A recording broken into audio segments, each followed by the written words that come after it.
გამარჯობა მეგობრებო და გიბრუნდებით ცხელი სიახლეებით.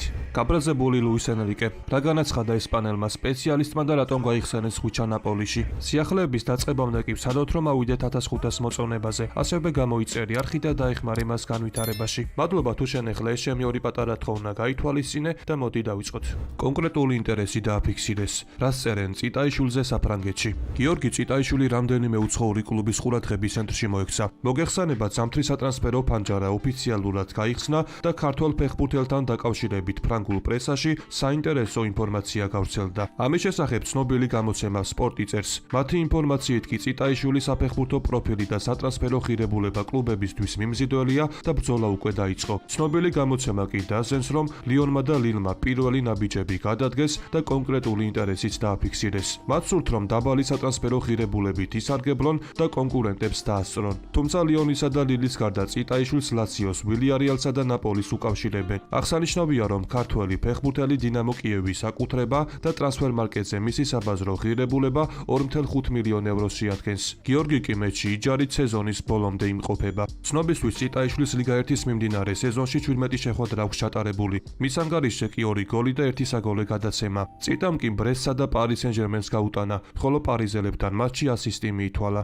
სურიკო მოურინიოსთან შეთავაზებით მალე მიმართავენ. სენტ-ეტიენის ქართველი ფეხბურთელი სურიკო დავითაშვილი ევროპული კლუბების ყურადღების ცენტრშია. ჯეოთიმის ინფორმაციით, ინგლისური ევერტონი და პორტუგალიის ერთ-ერთი გამორჩეული გუნდი ბენფიკა ოფიციალურ შეთავაზებას ამზადებენ და სენტ-ეტიენს წინადადებით მალე მიმართავენ. ასევე სურიკო დავითაშვილის დამატებას თურქული ბეშიქტაშიც ეცდება. აღსანიშნავია, რომ 24 წლის გარემარბის გარშემო შექმნილ ვითარებას ფუტმერკატომ სტატია მიუძღვნა და საინტერესო ინფორმაციაც გავრცელა. სარფიანი შეთავაზებების მიუხედავად, სენტ-ეტიენის პოზიცია უცვლელი რჩება. კლუბის ხელმძღვანელობა ქართველი ფეხბურთელის იანვარში გაყიდვას კატეგორიულად გამორიცხავს. სენტ-ეტიენში მიაჩნიათ, რომ ლიგა 1-ის აგზურისთვის ბრძოლაში დავითაშვილი საკვანძო ფიგურაა. დაძაბულობა საწყის ფაზაშია, განსაკუთრებით იმის გათვალისწინებით, რომ ფეხბურთელსა და მის წარმომადგენელს კლუბისგან განსხვავებული პოზიცია აქვთ. ამიტომ მწვანეების გულშემატკივრებისთვის იანვრის სატრანსფერო ფანჯარა ძალიან ვრცელი იქნება, წერს ფუტმერკატო.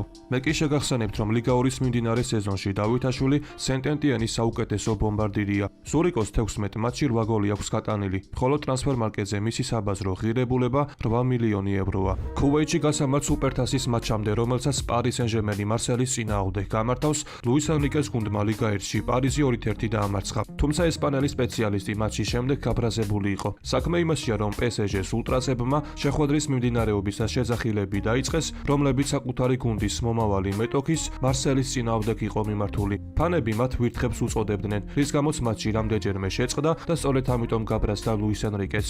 პარი სენ-ჟერმენის თავკაცი უკმაყოფილო იყო იმით, რომ შეხვედრებს მხოლოდ პარკ დე პრანსში აჩერებენ. მან აღნიშნა, რომ მსგავსი ფაქტი არაერთხელ დაფიქსირდა მაშინაც, როცა PSG სტუმრად თამაშობდა, თუმცა შეხვედრა არასდროს შეჩერებულა. არა, ჩემი გუნდით გაბრაზებული არ ვარ, მაგრამ გაბრაზებული ვარ ამ სიტუაციაზე. ყველა სტადიონზე რაღაც სახელებით მოგმართავენ, მაგრამ მატჩებს მხოლოდ პარკ დე პრენსში აჩერებენ. ჩვენ ვთამაშობთ ლიონში, ნანტში, მარსელში და ყველანაირ ატმოსფეროს ვიღებთ. მათ კი ნეგატიური შეძახილები მხოლოდ აქ-ესმით. დავიღალე. გაბრაზებული ვარ იმის გამო, რომ მხოლოდ ჩვენს მატჩებს აჩერებენ. ყველა სტადიონზე, სადაც სტუმრად მივდივართ, ჩვენი მოთამაშეების, კლუბის, პრეზიდენტის და ყველაფრის მიმართ არის ხოლმე შეძახილები. შეხვედრას კი ისინი არასდროს აჩერებენ. ეს მხოლოდ პარიზში ხდება და ამას ვაკრიტიკებ. განაცხადა ლუის ენრიკე. მე კი შეგახსენებთ, რომ ამ გამარჯვების შემდეგ PSG-ს 29 გოლ აქვს და ლიდერ ლანს 1 გოლით ჩამორჩება. რაც შეეხება კვარაცხელიას და იმას, თუ რატომ არ ათამაშეს ქართველი პარიზის წინააღმდეგ, მოგეხსენებათ, ხვიჩას მცირე ტრავმა ჰქონდა და არსებობდა შანსი, რომ ის განაცხადს მიღმა დარჩენილიყო. თუმცა ლუის ენრიკემ კვარაცხელია განაცხადში მაინც შეიყვანა, მაგრამ არ გარისკადა მას დასვენების საშუალება მისცა.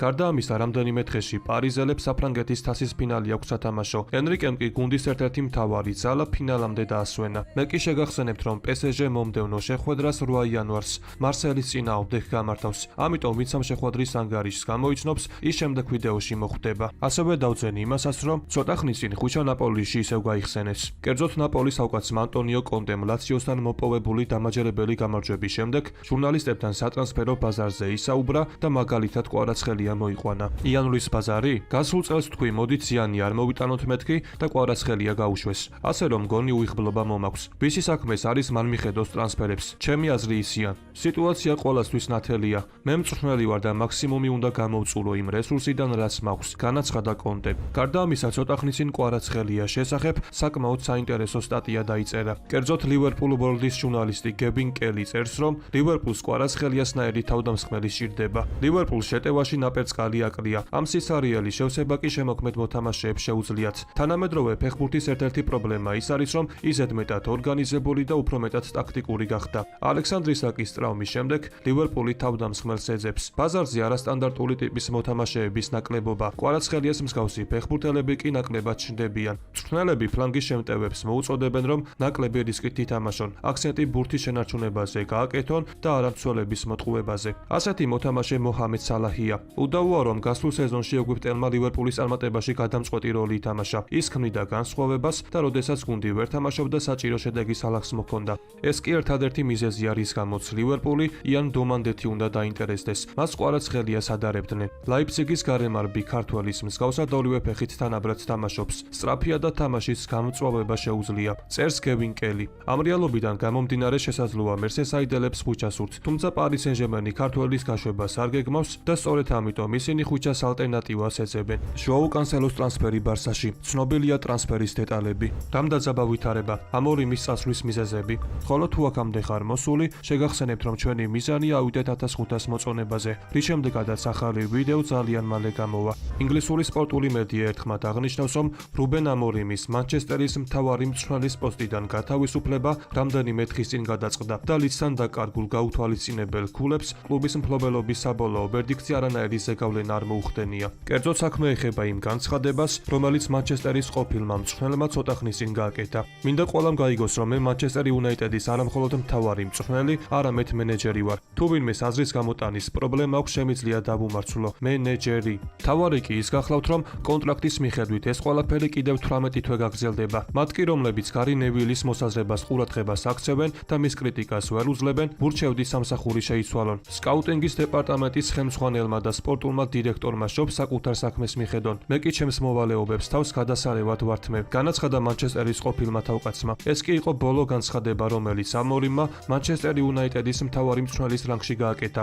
როგორც ირკვევა, მანჩესტერის სპორტული დირექტორი მის საქმეებში აქტიურად ერეოდა, რის გამოც რუბენმა ეს ყველაფერი ვეღარ მოითმინა და ამაზე საჯაროდ ისაუბრა. შეთანხმება შედგა, ჟოაუ კანსელო ალ-ჰილალიდან კარიერას ბარსელონაში გააგრძელებს. მხარეებმა გარიგების ყველა დეტალი მოაგვარეს და შესაბამისად 31 წლის გამოცდილ ფეხბურთელს ესპანეთში უკვე ელოდებიან, სადაც ის სამედიცინო შემოწმებას გაივლის და კონტრაქტს ხელს მოაწერს. ბარსა კი ჟოაუ კანსელოს სეზონის ბოლომდე 6 თვიანი ჯარით დაიმატებს. აღსანიშნავია ისიც, რომ ამ დროის განმავლობაში ბარსა არაბულ კლუბს 4 მილიონ ევროს გადაუხდის. ხოლო ჟოაუ კანსელოს, რომ ევროპაში დაბრუნება სურდა, ამის შესახებ რამდენიმე დღის წინ უკვე გაცნობეთ. თუმცა განიხილებოდა იუვენტუსისა და ინტერის ვარიანტებიც, მაგრამ ფეხბურთელს კარიერის გაგრძელება მხოლოდ ბარსაში სურდა და შესაბამისად გარიგებაც მარტივად დაიხურა. რაც შეეხება იმას, თუ როგორ მოაგვარა ბარსამ რეგისტრაციის პრობლემა, მოგეხსენებათ, კრისტენსენს სიმე ტრავმა აქვს და ის სეზონის ბოლომდე გუნდს ვერ დაეხმარება. შესაბამისად, კატალონიური კლუბი კრისტენსენის ხელფასის 80%-ს სწორედ კანსელოსთვის გამოიყენებს.